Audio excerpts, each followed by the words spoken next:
નમો ભગવતે તસ્મૈ કૃષ્ણાયાદ્ભુતકર્મણે રૂપનામ વિભેદેન જગત ક્રીડતી યો યતઃ.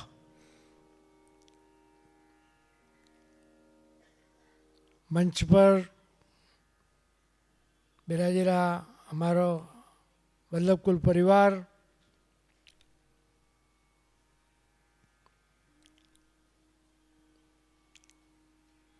પ્રિયજનો, આજે કથાનો તૃતીય દિવસ.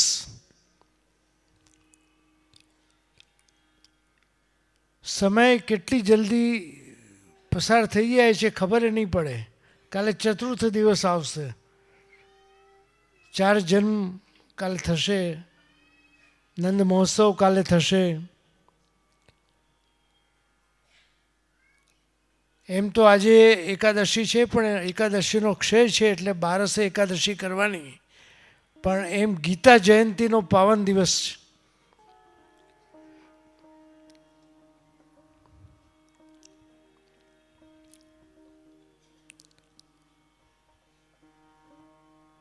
જીવનમાં સત્સંગ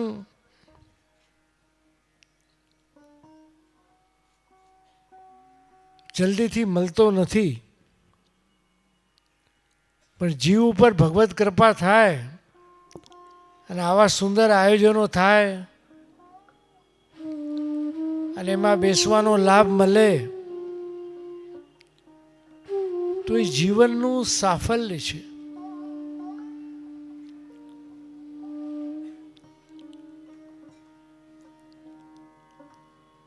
અને આ કલિયુગમાં જ્યાં દુસ્સંગને ગોતવા જવું પડે એમ નથી. ઘણા રૂપમાં દુસ્સંગ આવી ગયો છે.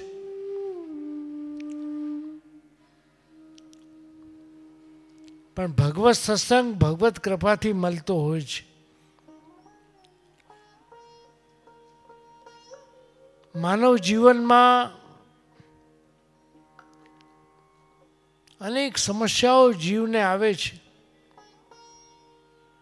ઉતાર ચઢાવ,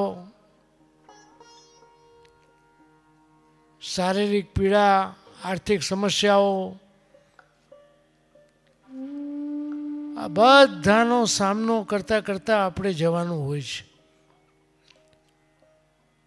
મહાપ્રભુ શ્રી વલ્લભે 16 ગ્રંથ આપણા માટે બનાવ્યા, જેને આપણે વલ્લભ ગીતા કહીએ છીએ.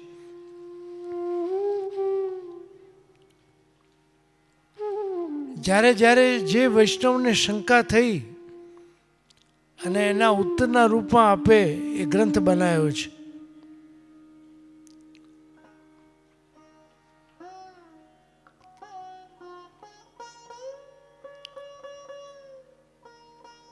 પુરુષોત્તમ જોશીએ પ્રશ્ન કર્યો હતો શ્રી વલ્લભને કે પ્રભુ કયો માર્ગ મોટો?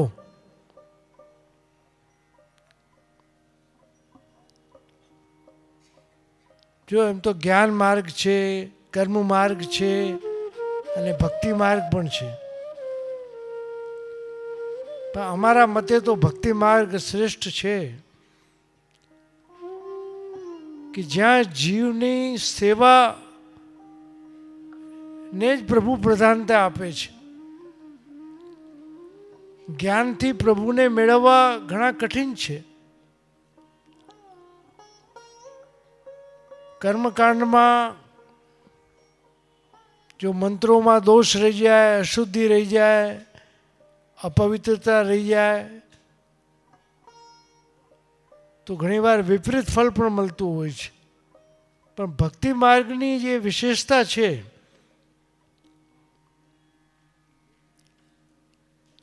કે તમે જે પાઠ બોલો છો, જે મંત્ર બોલો છો, કદાચ એમાં અશુદ્ધિ પણ આવી જાય તો ઠાકોરજી સુધારીને સાંભળી લે છે.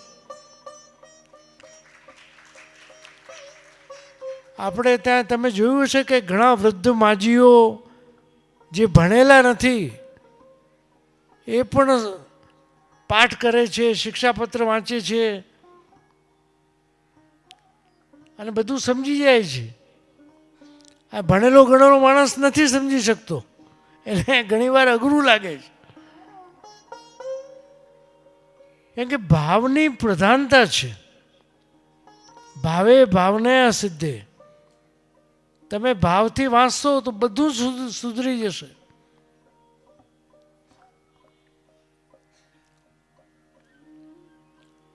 ભક્તિ માર્ગમાં કહેવાયું છે કે રાઈ જીતની સેવા કો ફલ માનત મેરુ સમાન. એ રાઈ બરાબર સૂક્ષ્મ રૂપમાં થયેલી સેવાને પણ ઘણા મોટા સ્વરૂપમાં પ્રભુ સ્વીકાર કરે છે. અને ખરેખર તમે બધા તો ભાગ્યશાળી જીવો છો કે જે આના મનોરથી થયા. આ કલિકાલમાં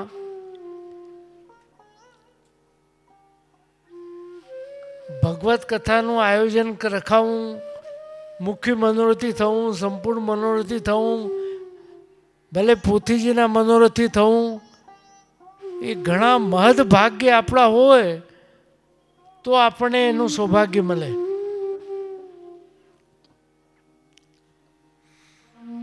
અને ઠાકોરજી આપણને નિમિત્ત બનાવીને આપણા માધ્યમથી હજારો વૈષ્ણવો સુધી આ વાણીને પહોંચાડે છે.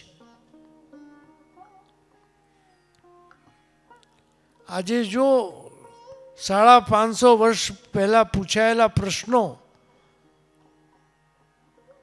શ્રી વલ્લભને આજે ષોડશ ગ્રંથના માધ્યમથી આજે આપણને એ લાભ આપી રહ્યા છે. એ જ વિવેક ધૈર્યાશ્રય છે, નવરત્ન છે, કૃષ્ણાશ્રય છે, ભક્તિવર્ધિની છે. કેટલા અદ્ભુત ગ્રંથો.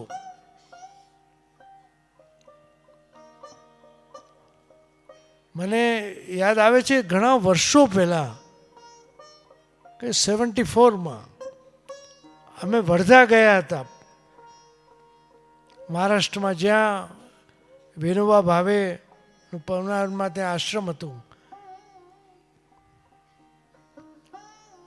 અને આપણા ગુજરાતના ગવર્નર શ્રીમન નારાયણજીના ધર્મપત્ની મદાલસાબેન જમનાદાસ બજાજના પુત્રી, એ અમને વિનોબાજીને મળવા માટે લઈ ગયા. તો એમના માટે સમય લેવો પડતો. કહેવામાં આવ્યું કે વલ્લભાચાર્યજીના વંશજ પધાર્યા છે ને આપને મળવા માગે છે. તો બહુ પ્રસન્ન થયા અને અમને ત્યાં ખુરશી પણ આપી. બહુ અશક્ત હતા, સાંભળતા પણ ઓછું. પણ અમે જ્યારે મળવા ગયા તો એમના દ્વારા જે અમે શબ્દો જે સાંભળ્યા એમના દ્વારા, એમના મુખેથી, ખૂબ સુખદ આશ્ચર્ય અમને થયું હતું कि वही वल्लभाचार्य जी जिन्होंने विवेक धैर्याश्रय बनाया, जिन्होंने भक्ति वर्धिनी बनाया, जिन्होंने निरोध लक्षण बनाया, आटला सुंदर ग्रंथोना नाम एमना मुखेथी सांभळीने अमने घणी प्रसन्नतानो अनुभव थयो.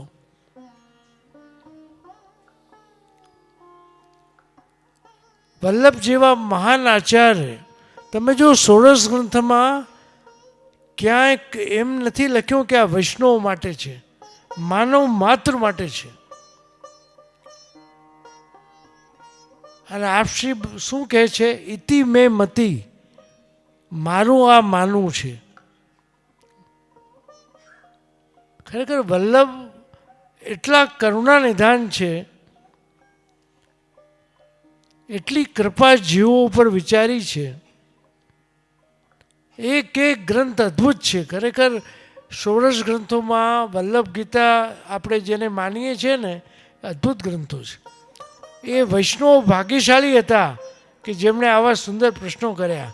કેમ કે એ પરમ વિદ્વાનો હતા. પુરુષોત્તમ જોશી, રાણા વ્યાસ, ગોવિંદ દુબે, આ કોઈ સાધારણ માણસો નહોતા, પંડિતો હતા એ જમાનાના. હવે ભણેલો માણસ, વિદ્વાન માણસ કોઈ સાધારણ પ્રશ્ન ના પૂછે. અને એ પ્રશ્નના ઉત્તરમાં જે ગ્રંથો રચ્યા એ આજે 550 વર્ષ પછી પણ આપણા માટે એટલા જ ઉપયોગી છે.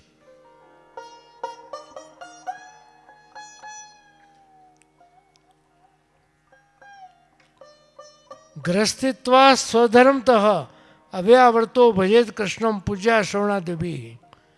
જો બીજા અનેક સંપ્રદાયો ગ્રસ્તને બાધક ગણે છે, પણ શ્રી વલ્લભ ગ્રસ્તને સાધક ગણે છે. ગ્રસ્તિત્વા સ્વધર્મતઃ, પોતાના સ્વધર્મનું પાલન કરવું. સ્વધર્મના પાલનમાં બધું આવી ગયું. ગ્રસ્તને પરિવારને ચલાવવું, વ્યવસાય કરવું, કૃષ્ણ સેવા કરવી, વડીલોનું સન્માન કરવું, બાળકો ઉપર સ્નેહ રાખવો, કરુણામય સ્વભાવ રાખવો, બધા સાથે પ્રેમ રાખવો, આ સ્વધર્મ છે. વૈષ્ણવ, સાચો વૈષ્ણવ કરુણામય હોય, એનામાં પ્રેમ હોય, કરુણા હોય, દરેકનો શ્રેયનો વિચાર કરે કે મારા દ્વારા બધાને લાભ મળે. હું શું કરું કે બધાને લાભ આપું, હંમેશા એવો વિચાર આવે. જો પ્રાચીન સમયની એક વાત છે,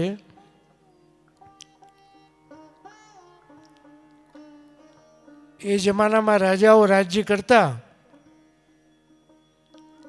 તો એક નિષ્કંચન બ્રાહ્મણ, એના પિતાનું અવસાન થયું.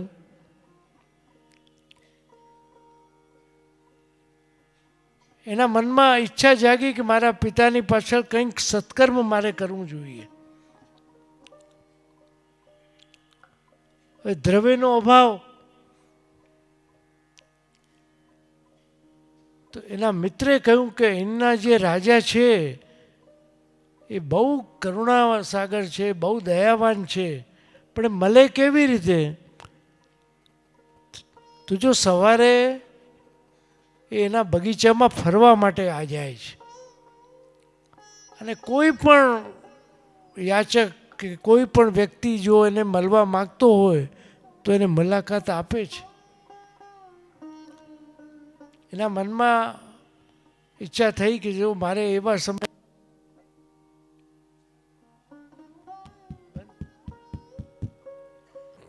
અને સવારના પ્રાતઃકાલમાં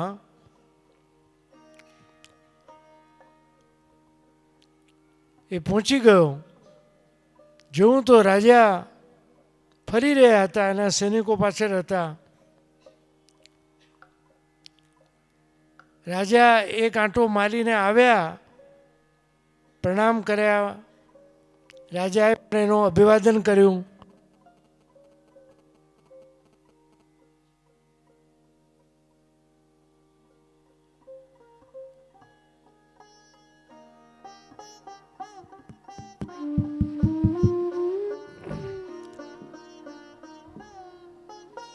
કે રાજન, મને એક સમસ્યા છે.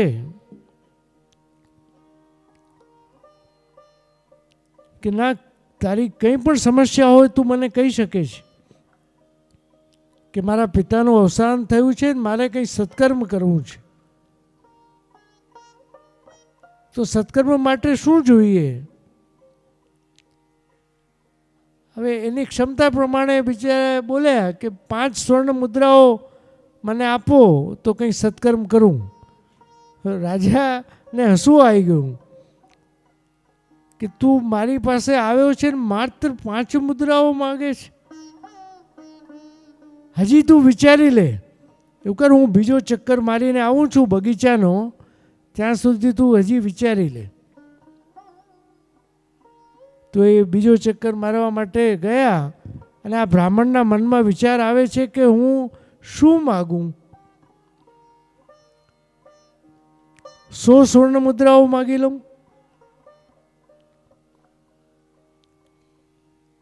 એટલી વારમાં તો રાજા પાછા આવી ગયા કે શું વિચાર્યું?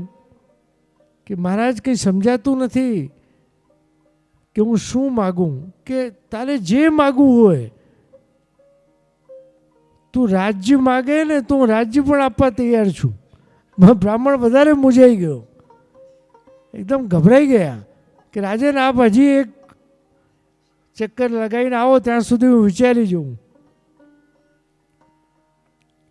હવે એ બ્રાહ્મણ બિચારા એટલા બધા મૂંઝાઈ ગયા, ગભરાઈ ગયા, એને થયું કે એના કરતાં 5 મુદ્રાઓ માગી લીધી હોત તો ફેસલો આવી જાત, પણ આ તો રાજ્ય આપવાનું કહે છે. ગભરાઈને ત્યાંથી ભાગી ગયા, પલાયન. પેલા રાજ્યના કર્મચારીઓ કહે છે કે ભાઈ રાજા આવશે પૂછશે કે ના ના મારે જરૂર નથી, ભાગી ગયો. એટલામાં રાજા આવ્યો, પૂછ્યું કે ક્યાં ગયા, કે એ તો ગભરાઈને ભાગી ગયા. એ કેમ ડરી ગયા? કે રાજા તો બધું આપવા તૈયાર છે, મારે કંઈ જરૂર નથી, હું શું કરીશ, મારી પાસે ક્ષમતા નથી. તો રાજા એ પ્રભુ છે અને માગનારો છે જીવ છે. આપણે શું માગીએ છીએ? 5 મુદ્રાઓ મળી જાય, મને બંગલો મળી જાય, મને ગાડી મળી જાય, મને આ મળી જાય, મને આ મળી જાય. રાજા તો બધું આપવા તૈયાર છે, પણ જીવની ક્ષમતા નથી એને સાચવવાની. પ્રિયજનો, આ એક ઉદાહરણથી ઘણું સમજવાનું છે. તો આપણે ઠાકોરજી પાસે એમ જ કહેવાનું, નિજ ઈચ્છા તો કરી શકે. પ્રભુ આપની જે ઈચ્છા હોય, મારા માટે જે યોગ્ય હોય એ આપ મને આપો. અને પ્રભુ આપશે ને યોગક્ષેમ વહામ્યમ, જો એ તમારી પાસે ટકશે અને તમારું કલ્યાણ પણ કરશે. અને આપણે વધારે પડતું માગી લઈશું તો આપણે ચલાયમાન થઈ જઈશું, આપણી બુદ્ધિ બગડી જશે અને પ્રભુ આપણાથી દૂર જતા રહેશે. તો પ્રભુ એમની ઈચ્છાથી જે માગે, એટલે જ પુષ્ટિ ભક્તિ માર્ગમાં પ્રભુ પાસે કંઈ પણ ન માગવું એમ શ્રી વલ્લભ કહે છે. નિજ ઈચ્છા તો કરી શકે. એમની ઈચ્છાથી જે આપે, જે આપણા માટે યોગ્ય હશે એ પ્રભુ જરૂર આપશે. તો પ્રિયજનો, તમે નિષ્કામ ભાવથી સેવા કરશો તો પ્રભુ તમને ઘણું બધું આપશે. અને આજના આ દિવસે એક વધાઈ મારે તમને આપી છે.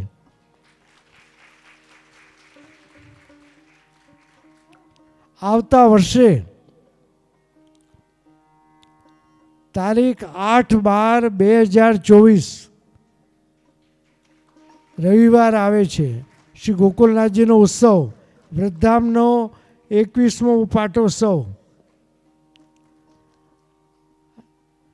એમાં ક્રમ આવે છે અમારા શ્રી દ્વારકેશલાલજીનો, દ્વિતીય આત્મજ. એ વક્તા તરીકે બિરાજશે અને એવો અદ્ભુત વિષય પોતે નક્કી કર્યો છે, પુષ્ટિ સત્સંગ સભા, પુષ્ટિ સત્સંગ સપ્તાહ. એમાં એમણે નક્કી કર્યું, જો પોતે આવશે 2-3 દિવસમાં, પોતે એનો વિસ્તારથી તમને સમજાવશે. 7 દિવસ જુદા જુદા વિષયો રહેશે. એક દિવસે નિત્ય લીલા, એક દિવસે વલ્લભાખ્યાન, એક દિવસે મધુરાષ્ટક, એક દિવસે યમનાષ્ટક. એમ 7 દિવસ પોતે કથા કરશે અને ખરેખર અલૌકિક વસ્તુ હશે આપણા માટે. 7 દિવસ.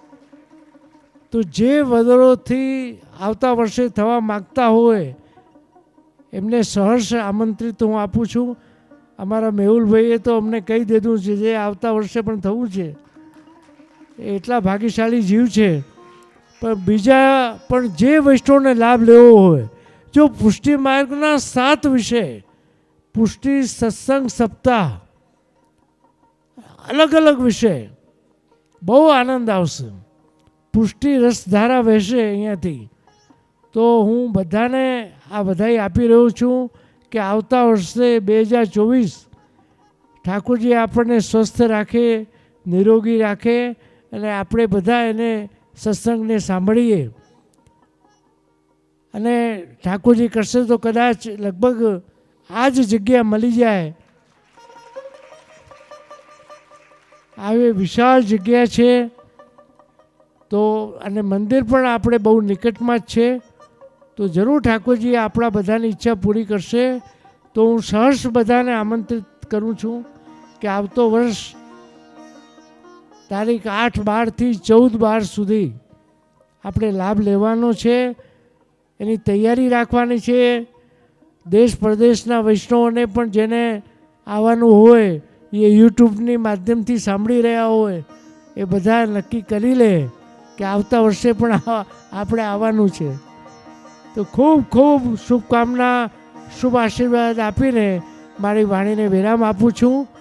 અને આવતા વર્ષે પણ આપણે જરૂર લાભ લઈશું. આવતા દિવસોમાં જો કાલે તો નંદ મહોત્સવ છે, પછી યદુરાજજીનું બી પ્રવચન થશે, પ્રથમેશજીનું પણ થશે, અને દ્વારકેશલાલજી પોતે પણ ખૂબ વિસ્તારથી આ વાતને સમજાવશે. ખૂબ ખૂબ શુભકામના, શુભ આશીર્વાદ આપી મારી વાણીને વિરામ આપું. શ્રી વલ્લભાધીશ કી જય.